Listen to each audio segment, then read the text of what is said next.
About to leave the hotel for day 3 of Tucson Comic Con. Plan to get a few more signatures today, see if I can find anything else. Not looking for anything really in particular. Uh, Tattoo's looking good. But other than that, yeah, let's just go out there and see what I see.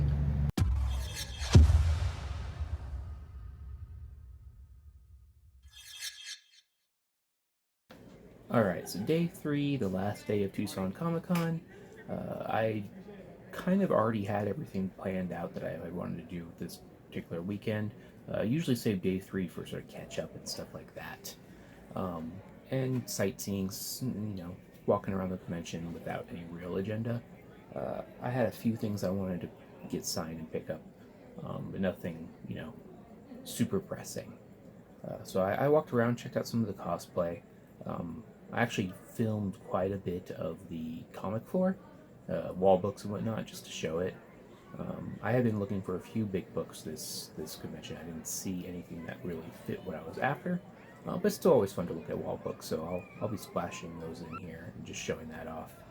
Um, I actually didn't see very many cards at this show compared to past years, I feel like.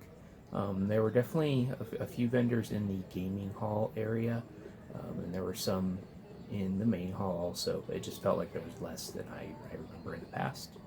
Um, I often hear people saying there aren't a ton of comic vendors at this convention, but I just feel like they're not looking hard enough. Because there definitely are quite a few comic vendors here. It's just a matter of finding them, I think. So yeah, that's basically what I did on day 3. Walked around, checked things out, but I did end up getting some things signed. Despite what I said on the first day of the convention, thinking Kevin Graveau's signing was a little expensive and only getting one thing signed, I ended up going back to him on the last day to get this signed. I've since put it in a custom case with plastic inserts so it doesn't shake around. But this is the the unrated extended cut of Underworld. It comes with the mini comic. So I had him sign it right there, and he actually wrote his character name Ray's there without any extra charge. So that's pretty cool. It's always nice when someone will do that. So yeah, I went back and got this signed. I figured I brought it with me. Why not? I'm a fan of the series. So yeah, got that signed. The main thing I had wanted to get done on day 3 was going to meeting Luke Gygax, son of Gary Gygax, co-creator of Dungeons and Dragons. Um, I had mainly wanted to go get things signed by him, but I chatted with him for a minute. Very, very personal guy. Had his family and his dog with him, and he was happy to talk any sort of role-playing game. Didn't have to be Dungeons and Dragons. But we talked for a few minutes, and then he signed a couple Dungeons and Dragons cards for me, uh, right there on them. So yeah, really nice. Didn't charge or anything for it, uh, and I think they came out kind of nice. I was gonna have him sign a DM manual, but this just seemed easier to carry around and easier to store away or display. So figured, why not? Dungeon Dragons Magic cards, signed by Luke Gygax. So got that done. That was really my big goal of the day. Next thing I picked up are actually some little 3D printed figures from a merchant that goes by the name Printed Merchant. I first discovered this merchant, this vendor, this seller, whatever you would like to call her, at the Tucson Toy Show back in March, and I had passed on buying anything then and regretted it. And this time I saw her stuff, and I grabbed a Jolteon and an Umbreon. I just think they're real nice little guys to display next to my graded cards of them. And they're my 2 favorite Pokemon, so why not? I've actually run into her a few times at another signing and just in general. But this is the first time since since the Tucson Toy Show that I ran into her booth. So pick those up. I'll leave a link to her stuff in the description because she has some really fun 3D printed stuff.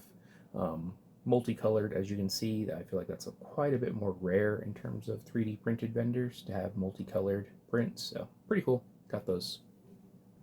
On day 3, I did end up going back to Amanda Connor and Jimmy Palmiotti's booth once more to get this pop signed. I found this pop at the convention for like $4, and I figured why not? It's a Dia de los Muertos Harley Quinn, signed Amanda Connor, Jimmy Palmiotti. It's the first time they had seen it. They thought the design really suited her. were very complimentary of this particular pop. So pretty cool. Got that signed. Um, I kind of have a rule that if I have a pop in my collection, it needs to be signed. So yeah.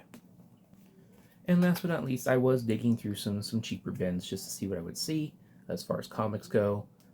I did find one booth that had some relatively affordable stuff, but he was only accepting cash, no card, and at that point I didn't want to withdraw any more cash. I only bought one thing from him, but he was only charging $1 for it. It was not bagged or boarded, but it's a Golden Age comic, Hot Rod Comics number 4 from 1952, I believe. Good color, good, decent looking book. Like I said, it cost me $1. It's probably like a $30 book. Um, but yeah, if he had accepted card, I probably would have bought a lot more from his booth. Um, but yeah, probably best for me that it didn't happen. But yeah, that's really all there is for day 3. I didn't stick around too long, just walked around, checked things out, did a little bit of that filming, and yeah, that was about it. I love Tucson Comic Con. It is the convention I look forward to each year. Uh, Big enough that you can see quite a bit of stuff, but small enough that you don't feel rushed through it or claustrophobic or overwhelmed. All those things that can happen with the really, really big conventions with a lot of people. Um, yeah, look forward to going back next year. It's always fun. Always end up getting lots of things signed, and always find some good deals at different vendors. So yeah, that's all there is for this year at Tucson Comic Con. And yeah, until next time, take care, everyone.